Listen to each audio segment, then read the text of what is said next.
everyone, I am Michaela Kathleen, and today I am going to be doing a tier ranking video. I've seen these kind of all over YouTube, but a lot on BookTube as well, and I thought it looked super fun, and I thought it'd be really fun to use the Harry Potter grading system for the owls to do my tier ranking. So the categories are O for outstanding, E for exceeds expectations, A for acceptable, P for poor, and T for troll.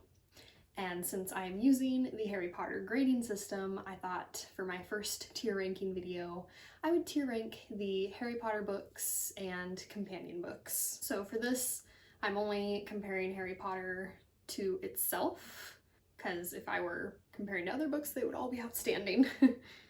And I kind of ended up more so comparing the first 7 books to each other and then the companion books to each other as kind of a separate thing. Otherwise, again, all of the original 7 would be outstanding and all the companion books would be not outstanding. So with that, I think I've done all the introduction I need for that. Hopefully the rules are clear.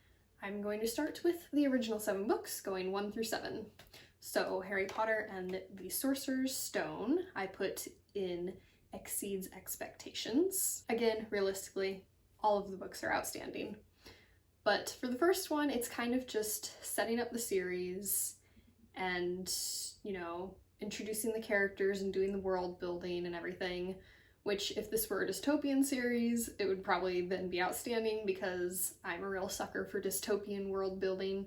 I like fantasy world building as well, but with the Harry Potter books, I just really enjoy, I think, the mystery and the reveals and, you know, the stuff that's been built up for years and then you find out the answer. And so for that reason, the first one for me just gets into the exceeds expectations category, because it's a very good setup for the series, but later in the series, when all the big reveals start to happen, is when I get my most enjoyment. Moving on, Harry Potter and the Chamber of Secrets also exceeds expectations. I do have a bit of a special place in my heart for Chamber of Secrets. I feel like it's one of the least liked Harry Potter books, but as a kid it was one of my favorites. As a kid I was very fascinated by snakes, and so the whole Chamber of Secrets was just very interesting to me, and it was a lot scarier than the first book, and I really enjoyed the second one a lot. But again, later in the series, big things started to happen that ended up pushing it lower to the Harry Potter list for me. But if we were talking about movies, Chamber of Secrets is my #1 favorite movie. If we were tier ranking those, it would be outstanding. Honestly, the first 2 movies are definitely my favorite by far. But yeah, when we're talking about the books, it just exceeds expectations. Hopefully I'm not starting to sound repetitive here, but Harry Potter and the Prisoner of Azkaban also exceeds expectations for me. For a long time, this was my favorite book. This is also where the movies went downhill for me, but that's a separate issue. With this book, I really enjoyed the Marauders. The world was starting to expand. It, you know, changed up the format with not having Voldemort be in focus. I did really enjoy the third one at the time when it came out, but in the end, it still lands and exceeds expectations. And then after that, that is when the series, I still loved the series. It was still my favorite series by a long shot, but within itself, that's when the series started to go slightly downhill for me. I don't know if it's because the books got so much longer, but the 4th one has really always been my least favorite of the Harry Potter books. I know it's a lot of people's most favorite, which I understand. Voldemort finally comes back. It's a big deal. It's a big book. It's the hub around which the entire series rotates. But for me, it landed in the acceptable category. I think I didn't love how long it took for Harry to get to Hogwarts, and then it wasn't like regular Hogwarts. I think I missed Quidditch a little bit. And yeah, the 4th book has just never been my favorite. Moving on to Harry Potter and the Order of the Phoenix, which also landed in acceptable for me. I kind of lump this one in with Goblet of Fire. There is a lot of new information coming in this one, but none of it for me, I guess, felt as exciting as some of the reveals that happen in the 6th and the 7th book. And so yeah, it just kind of didn't have as much of the fun of the first 3 and didn't have as much of the, oh my gosh, this is crazy information as the final 2. And now we get to the final 2, which are my favorites.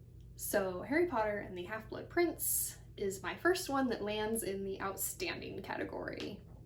I very clearly remember reading this one for the first time. I remember getting to the big ending, which, even though it's a very famous spoiler, I won't mention. But yeah, this one was just really exciting and it felt very fast-paced all the way through. The 4th and the 5th one didn't feel as fast-paced to me, and this one really did. And there were so many big information reveals, and I loved the pensive the whole way through. That was really interesting to me. And the mood of this one I just really liked. I loved this one a lot. And it was my favorite at the time that it came out. And Harry Potter and the Deathly Hallows is also in the outstanding category. This one, I would say at the time that I read it, it was my favorite. And I held that for like a long time. But really it's pretty tied with the 6th one for me. I really loved Dumbledore's backstory in this one, and I loved reading Snape's backstory. It does not absolve him. I don't like love him as a character, but it was still like a really big reveal, big story to read. I liked that chapter a lot, revealing his backstory, and so those 2 chapters for me just kind of solidified my love of the Deathly Hallows. But yeah, the book as a whole probably not quite as good as the Half-Blood Prince, but I just love those 2 chapters so much. And either way, they both are outstanding. Alright, moving on to the companion books, which I'm going to try to do in the order that they were released. So first up, we got a duo that were both released at the same time, Quidditch Through the Ages and Fantastic Beasts and Where to Find Them. And I was a little bit debating between putting these in acceptable or poor, because for what they are acceptable. Like, they're just supposed to be, you know, Harry's school books that he's written in, and they're not really a story per se. But at the time, I was excited to read them and it was interesting, but you know, I really wanted another story. And so I put these in the poor category. And then after that, we got the Tales of Beedle the Bard. So I was expecting something similar to Quidditch Through the Ages and Fantastic Beasts. I wasn't expecting anything super exciting. And then I was very pleasantly surprised. So these definitely go in the exceeds expectations category. These read like real old fairy tales, and I love it. I love fairy tales. And these are super entertaining and cute, and they're just really a joy to read. And then we got Harry Potter and the Cursed Child. Yeah. This is Troll, by a long shot. After that, I believe we started getting the Fantastic Beasts movies. I think the first one came out, then Cursed Child, then the second one, but I'm gonna do the 2 movies in a row. What is there to say about Harry Potter and the Cursed Child? It's the worst thing I've ever read in my life. Real problem is that the characters are not themselves. I don't know who that is in Harry Potter and the Cursed Child, but it is not Harry Potter, and it is not Ron, and it is not Hermione. They're terrible people, is what they are. Not that they need to be perfect. Harry, Ron, and Hermione in the original series were not perfect. But these people are terrible people, and I reject them. And to be quite honest, I feel betrayed on Harry's behalf. I thought Jo cared about him more, I think is what might be at the heart of every Harry Potter fan. So, nevertheless, this thing is a troll. So first was Fantastic Beasts and Where to Find Them, which for me was acceptable. It was a fun movie with really joyful characters. I love Newt, I love Queenie, I love Jacob. They're all a joy. And like the movie was enjoyable enough that any of the inconsistencies and things like that was in there, like I was fine with. So yeah, this landed in the acceptable category for me. It was super fun to watch, but the inconsistencies do bring it down from exceeding expectations. Oh, Fantastic Beasts. Sorry, I should note, I do not own the screenplays for Fantastic Beasts, and I did not read them, but I watched the movie, so I'm counting it. The Fantastic Beasts, number 2, The Crimes of Grindewald. This movie ruined some of our lovely characters, Queenie, and so this movie is poor. I don't think I could put it on Troll because The Cursed Child deserves its very own category to itself, but it's poor. It was still entertaining to watch. It was still, at times, a fun movie, but the inconsistencies got so bad. And yeah, the story is just not good. And they did mess up some of the characters. Newt is still a joy. Jacob is still a joy. But yeah, the movie is poor. And I have very little hope for the future movies. But I think we've got a while before that becomes a problem. So, moving on from those not so great things that we don't want to think about.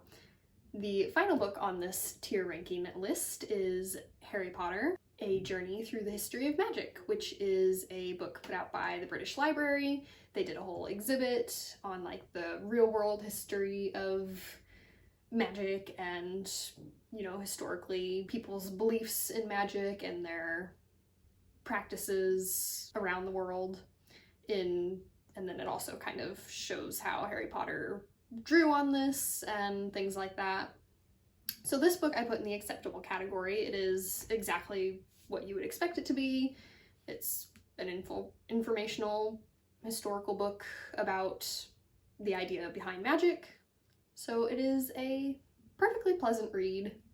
Definitely interesting. It's not a story, but it's still fun to read and fun to learn more about Harry Potter and the history that it draws on.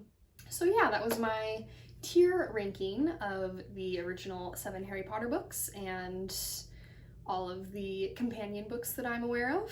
Let me know in the comments if you agree with my ranking, disagree, how you would rank them yourself, and thanks for watching. Remember, words matter.